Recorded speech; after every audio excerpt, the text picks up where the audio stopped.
Mouzzam. So let's talk about your profile first of all, your academic Yes, profile, your work ex. sir. I did my bachelor's in business administration from Sidhu Kanu Murmu University in Devghar, Jharkhand. And after that, I joined TCS, but I worked there for around 6 months. And due to some family issues, I resigned there. And I started preparing for CAT last year in March. And that was my first attempt. And now I'm in follow-up. Tata Consultancy Services, right? Yes. Okay, so and you worked there for 6 months. So how difficult was it to prepare along with, alongside with working? Sir, for the first 3 months, it was very smooth going, and there was not an issue at all because for the first 3 months I was working from home. So I used to get ample amount of time for preparation, for office hours, and everything was just quite balanced that, at that time. But after May, when I joined on-site location in Kolkata, then things start become worsening more and more. So there was a the primary issue of time management. And so what I used to do that I used to get my things assembled at one place and get all the things accessible to me in the morning time. So I used to get up early there in Kolkata, but when I was they were in my hometown, I used to wake up at 8 or 9, say, because I used to get to sleep around 2 or 3 in the night. So in Kolkata, things were quite different. So I managed on there also according to the time constraint and the other things. So I managed there also. Wow, so that's a kind of, I would say, a really difficult thing that you managed really well. So, and the viewers might be wanting to know about your CAT percentile, the sectionals, the B schools that you converted. So, Yes. what is it? So my overall percentile is 97.32, and I got 93 plus in all sectionals. My best was in quants, 98.6 percentile. So it was balanced in all three subjects, above 93 in all. Yes, sir. Oh, that's I always dreamed for the balanced report card, and I got that. Yeah, that is the most difficult task, Mouzzam, like having the middle ground and balancing everything. But you did really well. I'm really happy about that. So, what all B schools did you convert? Sir, till now I have converted Lucknow, both the programs, Indore, and other baby new IIMs and baby IIMs. Okay, so IIM Lucknow and IIM Indore is there, the PGP program, the main program, right? And you have also Yes, sir. the agribusiness management from IIM Lucknow. Yes, sir. There are two programs offered at Lucknow and Indore also. So I was offered for both of the programs at both the places, and ultimately I had to choose the best one. Great. So Okay, Lucknow. so what made you choose management as a career? Because you're going to do an MBA, PGP basically. So what was it? Any life-changing event, any experience, or any kind of I would say inspiration? So what was it actually? Sir, a major event, I would say a major one happened during the COVID outbreak. So I got stuck in Dhanbad where my relatives are. So I accompanied my brother who was in the distributorship business of a dairy firm. And if you know Red Cow Marketing, Red Cow Private Limited. So he was working for that. He was a distributor of that region. And I used to accompany him in the marketing activities, used to negotiate with the suppliers, the buyers, how to increase the sales graph and how to acquire new region, new sales area. So that all experience fascinated me a lot. And after my 10th also, I used to delve deeper into some other domains like sales, public speaking, and other things. And I wanted to explore as much as possible in order to know that I must do that type of work in my life that I am most comfortable in. Means I should not feel hectic about it. I should not feel feel irritated about that. So I felt that communicating with people, dealing with people, and dealing with sales actually and other things. So I felt that I should go for management. And after my 12th, I took BBA in marketing, and I was quite sure that I have to pursue my career in management only so that I can lead a happy and enjoyable life.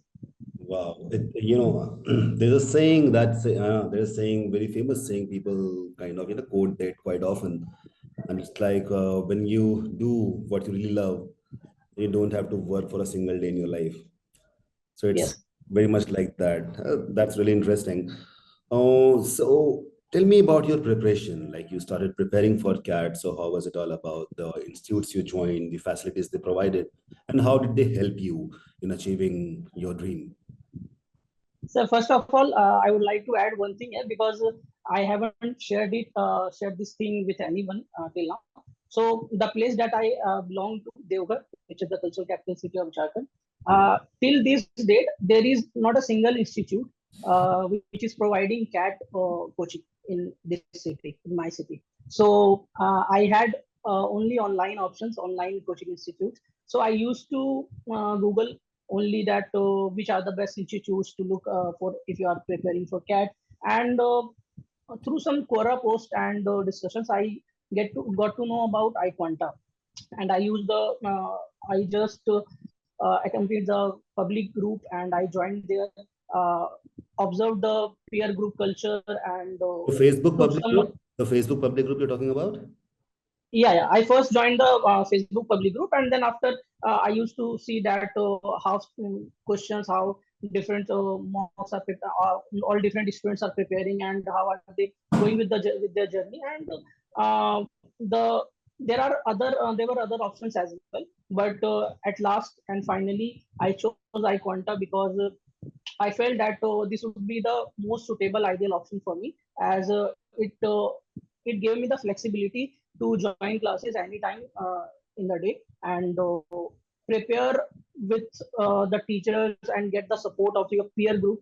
So I felt that this can help me in my process. So I chose iQuanta, and during preparation, I felt that quants will be the most terrible some experience for me because during my graduation I took BBA, so I didn't accompany with statistics or any other mathematical concepts. So there was a gap of 3 to 4 years with my maths classes and maths experience. So I used to get terrified first in the initial classes, but then after I observed that the syllabus is not too tough that everyone talks about. So if any student, any aspirant gets the idea of the true syllabus and gets the idea of how are you complete that. So it is not that tough subject or tough examination to crack. Right. It all, so basically, if people know it in and out, it would become easy.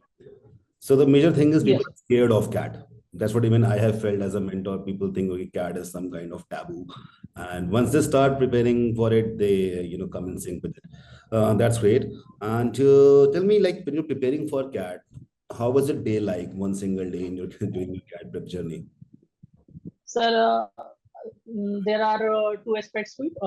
For the first 3 months when I was working from home, and the last 4 to 5 months when I was in Kolkata and resigned. So for the first 3 to 4 months, the day was fine for me. I used to wake up at 8 or 9.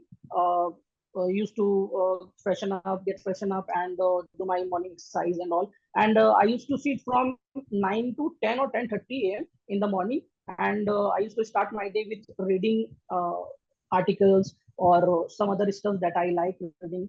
And after that, for a breakfast with breakfast and 10 to 15 minutes break, I then used to start for I used to go about 2 to 2.5 hours just for quants and DILR practice. So there was an Excel sheet that I had prepared during that time, and I used to fill each column, each line that I need to complete my daily tasks. And for 11 to 12:30 or 1 roughly, I used to do DILR tasks and quants practice questions. After that, I used to log in for the company working hour, and after logging off, I used to join the application classes 10 to 12. most of the times I miss the live sessions because that is what why I have joined the iQuanta. That even if I miss the live classes, I will get that at any other point of time. So It may be I missed it may be mostly. recorded so you can watch the recording afterwards. Yes, sir. Yes, sir. So I missed most of the live sessions of the batch, but I was very consistent in the application sessions. And after 12, I used to give 2 to 3 hours of my personal time for quants practice and verbal RCs and VA questions. And my day would end during I think 2 or 3 a.m. in the morning. I used to get to sleep. 2 to 3 a.m. Yes, sir. Wow, wow.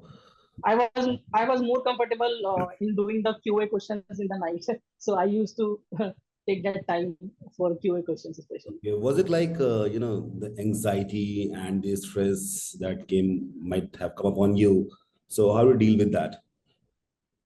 Sir, simply honestly, the anxiety factor, it is such an important factor that no one can, I think, escape from it.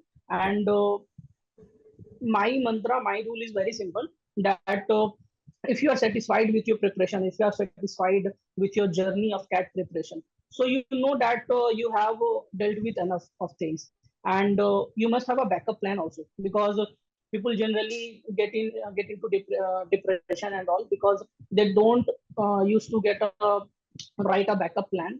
So if things don't go well in the examination or on the day, so what is the backup plan? So if there is a backup plan in your mind, and if you are satisfied with the preparation, the journey that you have dealt with, so I think the anxiety will fall down, and you will have a more calm and peace of mind. Right, right. Okay, how was the performance in the CAT mocks, the mock series? So it was terrible in the beginning, and it was supposed to be because if it wouldn't be very terrible. So at first I used to get around 60 percentile, 70 percentile in iQuanta and other mocks, and the best percentile that I got in mocks was 76 or 77 percentile. It was the best that I could achieve in the mocks, but the one other aspect of mocks was analyzing the mocks, and I used that very efficiently. So for full mock, 2 hour mock, I used to give around 2 to 3 hours for every mock just to analyze the answers, the solutions, and get the meaning of the delta factor, the difference between the actual solution, actual inference, and my inference. So I used to deal with that delta. So how can I reduce that part, and how can I improve? So I improved a lot, but I didn't get any fascinating number, any fascinating percentile in the mocks. Well, Mouzzam, so you use this statistical term delta factor, and the students, future aspirants would be watching this interview, would be kind of, they would like to know what delta factor is all about. So could you explain that a bit? Sir, simply there is if you mark a question correct, and otherwise if you mark a question wrong, so people generally tend to look upon the questions that were marked wrong and used to get the solution that okay, this was wrong, so I used to get on it. But what most of the people ignore, that the questions that were right, so was that the actual inference mentioned in the for example RC passage or any other DILR sets, and does it look similar to your personal inference, your inference of that question, your inference of that particular passage? If that is similar to a point, then it is okay for you to go with that. But if it is not similar, and sometimes you take a correct answer with wrong inference, so it is very dangerous for the D-Day. So the delta is simply the difference of the original inference or provided in the solution and my personal inference of the question or RC or any other thing. So that difference needs to be removed as soon as possible. Right. So delta basically stands for difference. And so if you talk about, the inference-based questions, or let's say any kind of parajumble or something like that, or logical reasoning sets, So when you analyze your marks, your performance, you are calculating the dissimilarity difference between the exact answer and your answer. So how do you make notes of it? Was it a note or was it some kind of empirical data that you wrote? What was it? Sir, actually, I love to write down things, and for the 2 or 3 hours that I use for analyzing them up, if I talk about a particular RC of or any VA questions, then I used to write a lot about what type of strategy that I took for that particular mock, because I used to take different strategies for different mocks in the initial time, just to make sure that which one is best suitable to me. So I used to see that the questions of the VA or RCs, uh, in how much time did I get the correct answer, or what amount of time that I have spent in the wrong question for the wrong question. Just for example, if a student spent I 2 to 3 minutes in a particular parajumble question, and if he gets it wrong, so it is very important to look upon that, because the time also matters. The time management is an important and crucial aspect of the examination. So I used to write down a lot about my timings, my strategy for that particular mock, and what needs to be corrected, what needs to be revised, and all these other things. Wow, that's really great. This is something new that I have heard from an CAD aspirant, like going into the micro details of the statistical records. That's really good. I just love that. And I think students, the aspirants would also like to know about it more. So maybe you can share that with us and we can share that with the future aspirants, your Sure. juniors, basically. All right. So, what according to you are the three most important things a CAT aspirant should take care of? Sir, I would say the first and foremost important thing is the why, why MBA, or the concrete reasons behind doing MBA and preparing for the CAT examination. Because we observe that many people, after a period of say a month or 2 months, used to post in the public group or private groups that I am done with this, I am done with that, and I don't feel like preparing anymore. So I think if you have concrete reasons, or if possible, any emotionally attached reasons with your preparation, with your CAT and MBA journey, then it will help you to ace the examination, and it will help you to struggle and do the hard work required daily for daily. So I would say the reason, the why, is the first and foremost thing. Second thing, right selection of coaching institute, whether it will be online or offline, what suits you the most. If you are a working professional, if you are a college going student, so what suits you the most, because there will never be a generic medicine for each of the patient. So you need to analyze what is better for you and what is better for others. Let's be them the best with them. So second thing, right coaching selection strategy, because if we don't devise a personal strategy for ourselves, and just used to see some post of other toppers that okay, he used to do that way, so I'll also do that way, but eventually it won't work for you. So your personal strategy and right coaching selection, the second thing.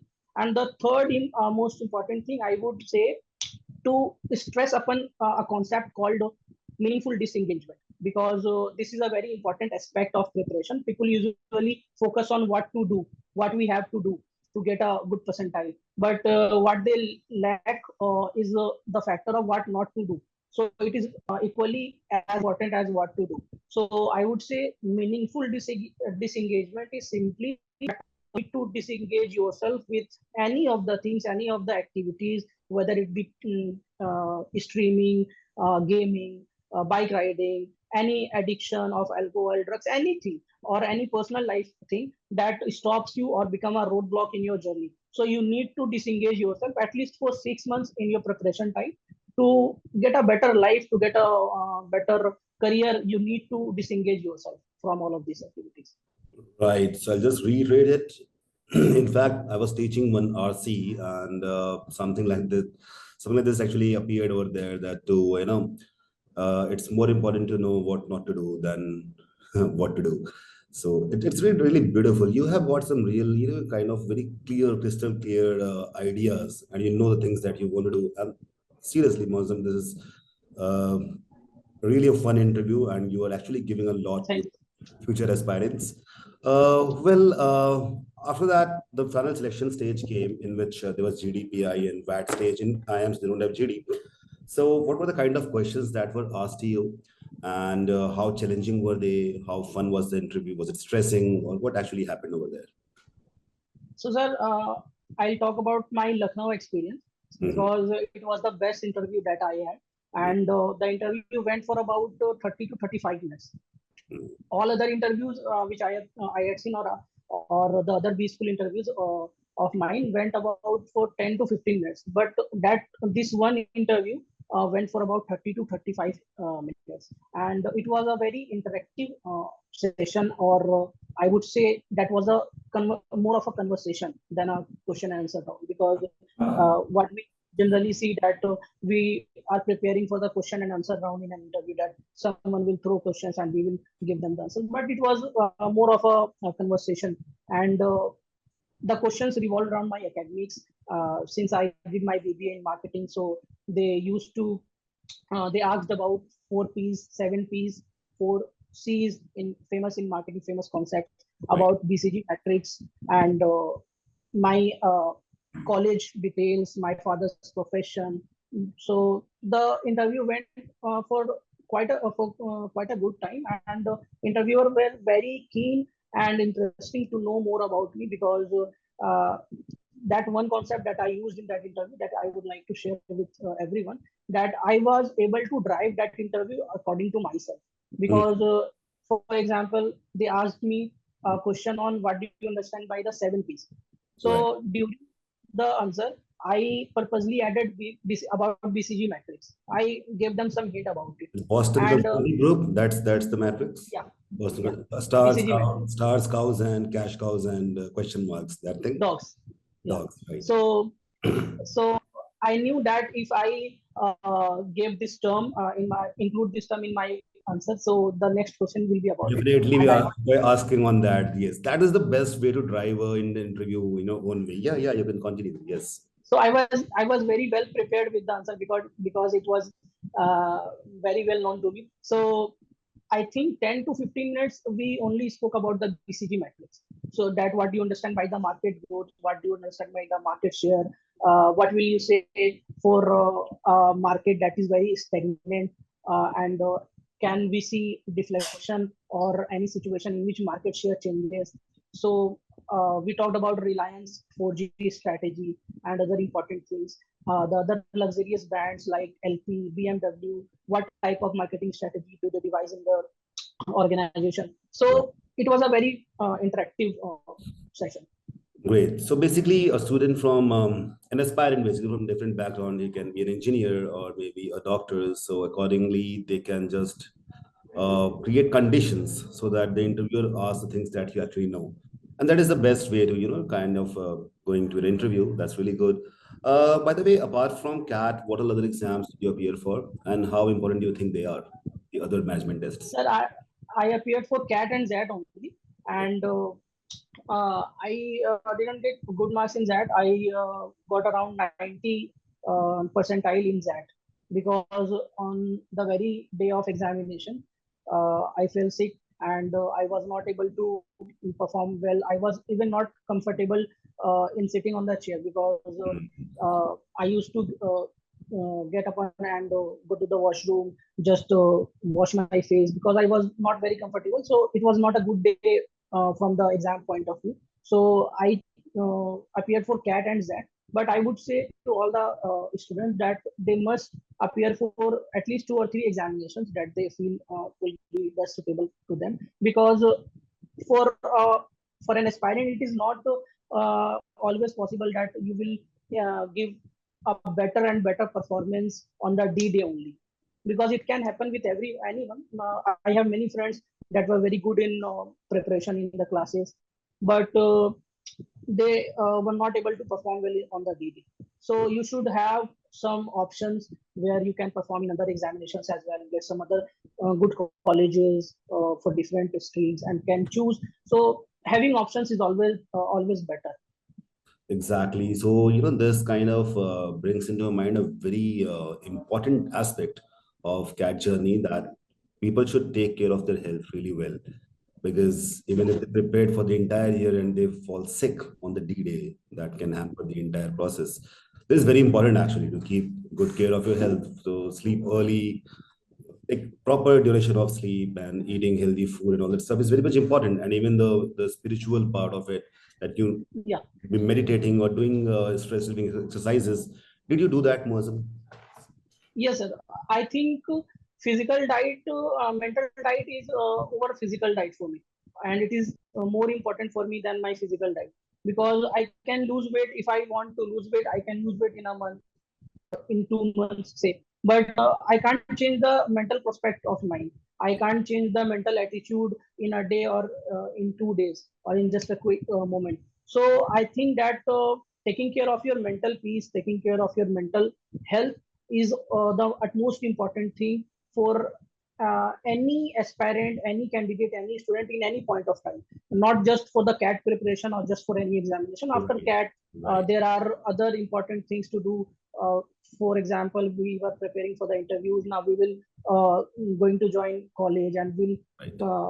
appear there for other interviews, for summer The internship entire program. life So that is mental diet, necessary. Right. Right. yeah, for every aspect of life, mental health is very important. And I use my mental simple exercise is meditation, and I used to I'm not very I would say consistent at it, but I want and I feel that if I'm able to make my morning routine of walking or of running, that it will add some other great values to me. But I'm not consistent at it, and I try to do my best to get a perfect morning routine for physical exercise. But meditation helps me a lot in maintaining my, and I would say meditation plus the other important thing that people generally overlook is the family connection.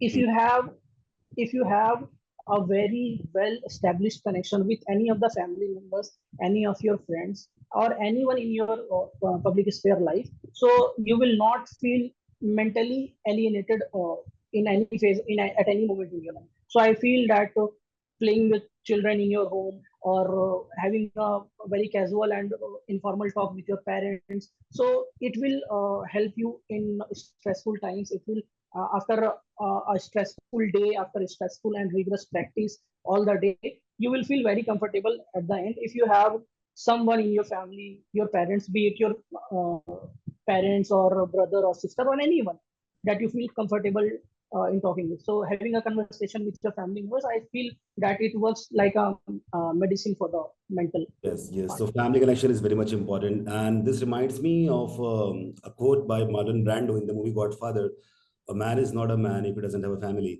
So, right. Right. On that note, and this is really beautiful talking to you, Mozam. I'm very happy because we also had some kind of connection. And whenever you find some problem and you want to talk to me or the entire team of iQuanta anytime in your life, like you are going to grade B school, and all the best for that. I have all the best blessings for you in your life Thank ahead. you, sir. Take care. Thank you, sir. Thank you, sir. Thank you so much. Welcome.